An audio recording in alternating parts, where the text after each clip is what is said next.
Hello, guys. Welcome to the show today. Glad to have you guys here. Today is Thursday, February 28th, 2019. And, I want to talk about Bitcoin. Let's get right in there and let's open up the charts. And, I'm going to tell you what I see here. I see a couple waterfall events in the price, it really cascaded downwards very quickly. It was up to $4,190 and a just huge drop, and then we had a second spike downwards right here. I'll tell you what I think. I think it's the same, it's connected. These two drops in price are connected, very rapid drops in price. It looks to me like dumping action, and probably one entity doing the same in the two dumps, And the first dump, they released the most coins and they got the most money, basically 4,190. They started at a starting price. And but what do we see aside from that? What do we see here when we look at this chart? Let's move out to the 1 hour, and I'll tell you what I see. I see that each time Bitcoin's been shooting upwards, and also when it's been going along stable, that line there of a price, it's slow increases. What we see is it goes up to a certain point, or it falls. Doesn't matter if it falls to a certain point. Doesn't matter. Several times here, what we're seeing is a very slow price increase. In other words, the price is heating up very slowly. We get two drops, but both times here, after it drops down, look, it's heating back up slowly again. And even right now, while we're speaking, it's heating back up. So we're seeing the price being pushed down, but the price action overall, even after these push downs, has been a slow increase in price. That's a bullish signal to me right there. But these two price drops we've had are price actions I think is probably caused by the same entity. And I think because the first one's really rather large and the second one's quite a bit smaller, I think that's over. Whatever it is, I haven't checked into exactly what it is. Probably some whale dumping coins. But overall, look at where we were. We were down here at 35.31, and where are we now? 38.18. So you got to take a look at the overall picture. The overall picture is the market's starting to move upwards, even though we've had these two price corrections. Overall, the market's moving upwards. It's starting to trend upwards. And if we move back to the 12-hour chart, we can see this very slow upward trend in the market. Let's go back to the 3-day chart here. And you can see that basically we're still in the bear market, but it's starting to trend upwards a little bit, Gold and silver are getting ready for a breakout too. But now let's take a look. I checked into Craig Stephen Wright, real quick, on Wikipedia. And I wanted to do a little bit more in-depth research into him. I've heard of him before and stuff and seen some of the stuff about him, but I wanted to do a little bit more. And what I found here about Craig Stephen Wright is that he talks about how he was on the team that invented Bitcoin. Well, I go along with that. I think there was a team. I don't think it was one individual man. I think it was a team that worked on it. And it just smacks of that too, But here's the thing.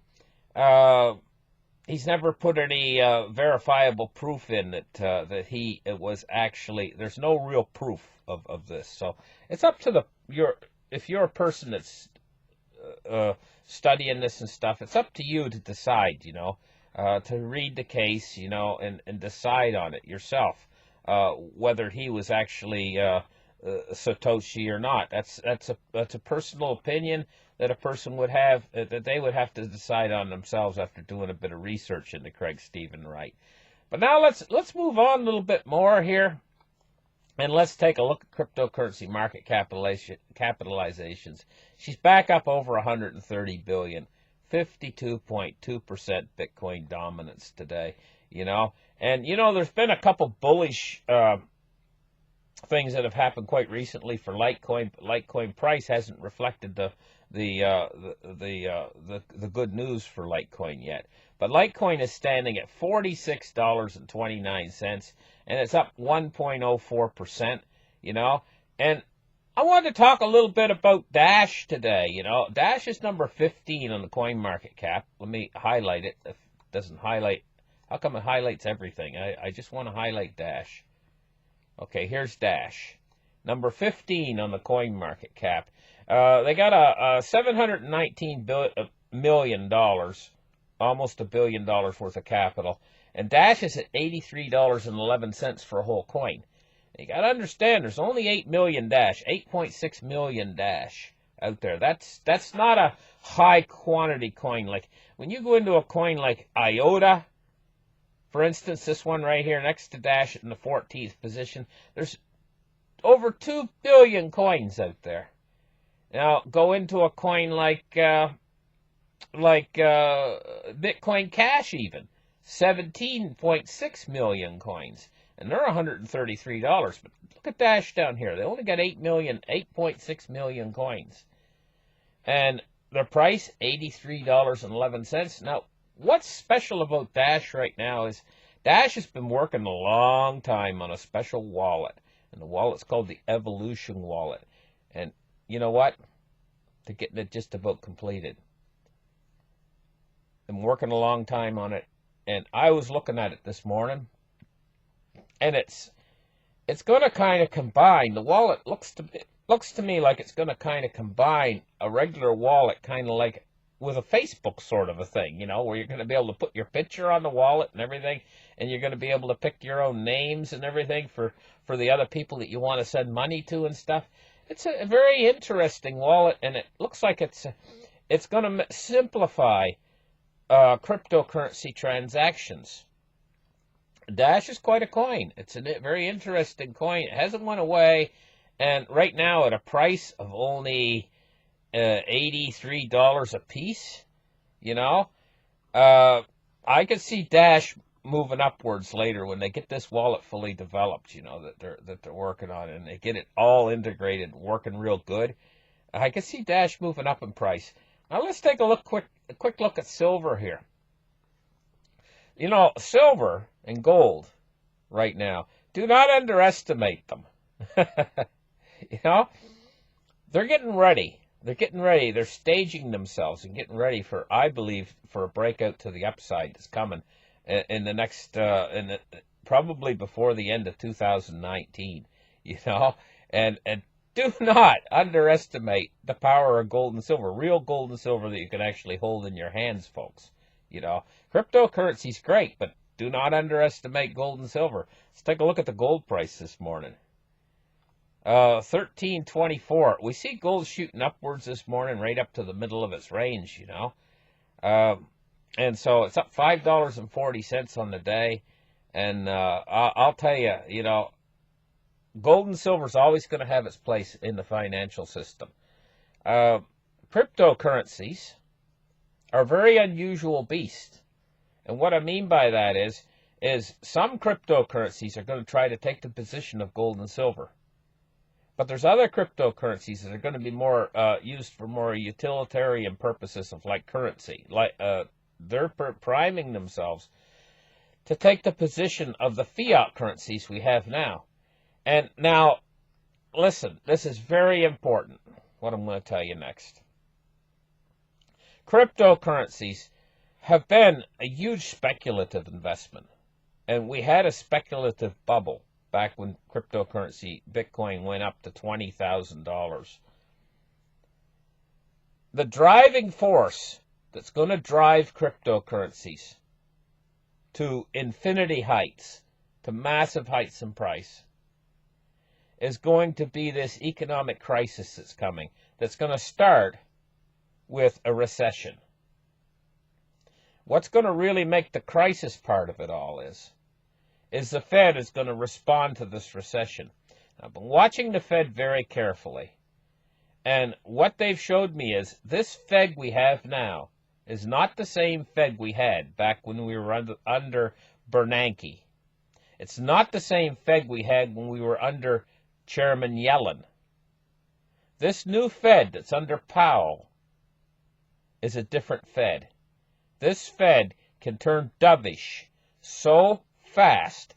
They can change course so fast that the crisis doesn't have, I mean, they can change course overnight if conditions change in the financial system. What I mean is if we have a stock market crash or if we have something that triggers the Fed can change overnight. They're not going to be slow. This Fed we have now is not going to be slow about change. They're going to change fast.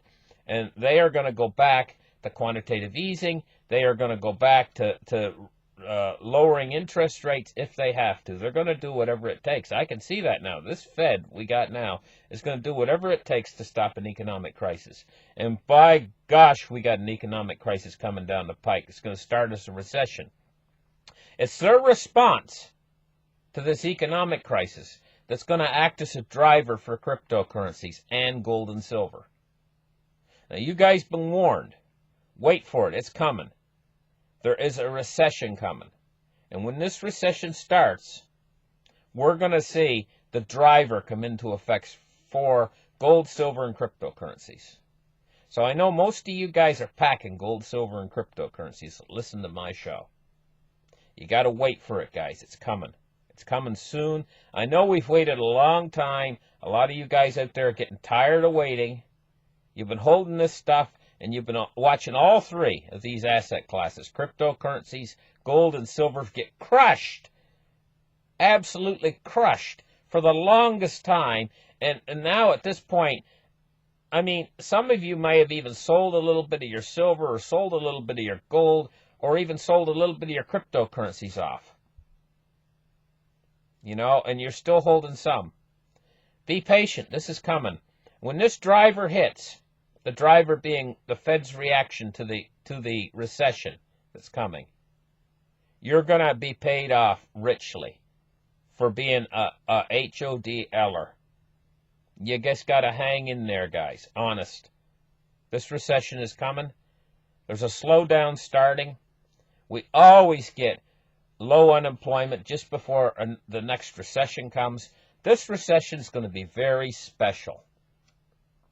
Special in the sense that the system is overloaded with debt. The system is over-leveraged to a point it's never been over-leveraged before. Except maybe, well, even in 1929, it wasn't this over-leveraged.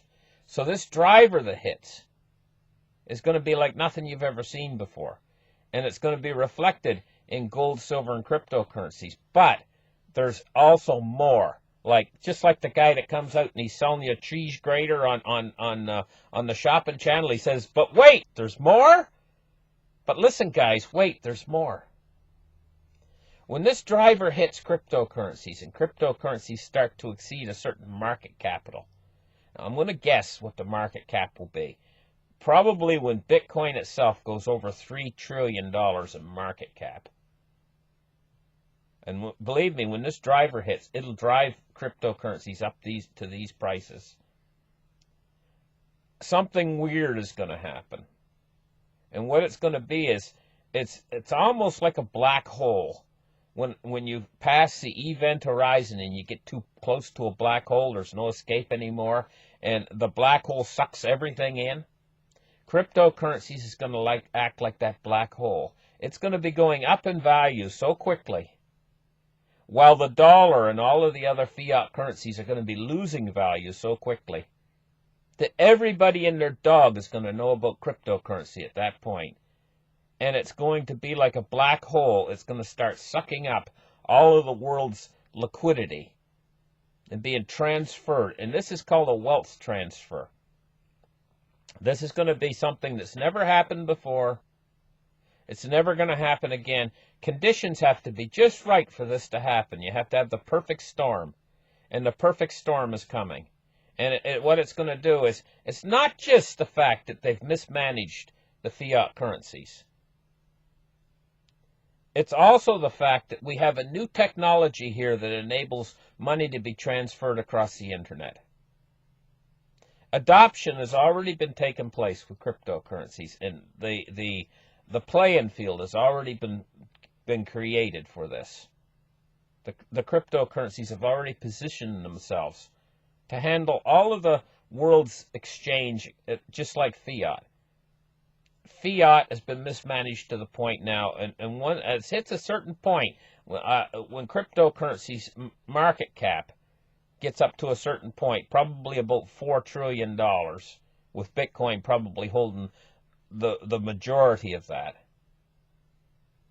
That's when this wealth transfer is going to take place.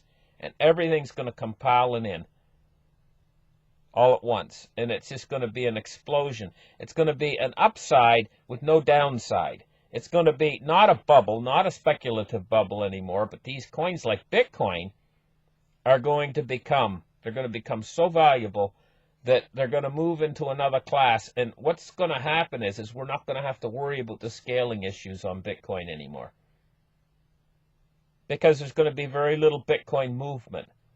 People are going to be buying in and holding it because the price is going to, during this period in time when the wealth transfer occurs, the price of Bitcoin is going to be going up so fast that nobody in their right mind is going to move it out of their wallets.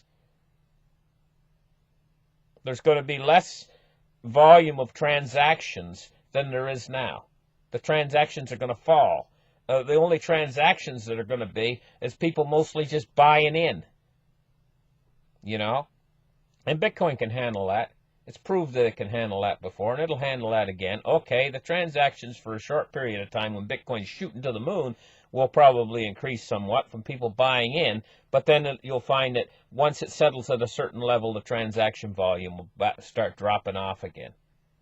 And I think ultimately where we're going with this is, with Bitcoin, is nobody's going to worry that Bitcoin only has 7 transactions a second. And also the Lightning Network's going to be able to handle a lot of the smaller transactions. And between the two put together, Bitcoin's going to survive. But it's not just going to survive, it's going to suck in all of the world's everything. All of the commerce, all of the... It's what's going to happen has never happened before, and because it's never happened before, people have normalcy bias. They don't see something like this actually happening. A day coming at some point in the future, maybe 5 years from now,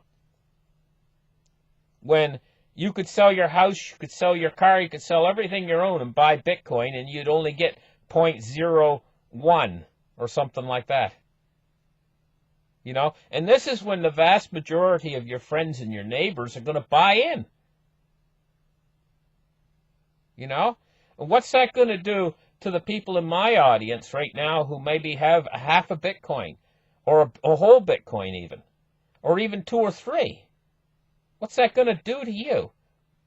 It's going to make you the new wealthy of the world. That's what's going to actually happen.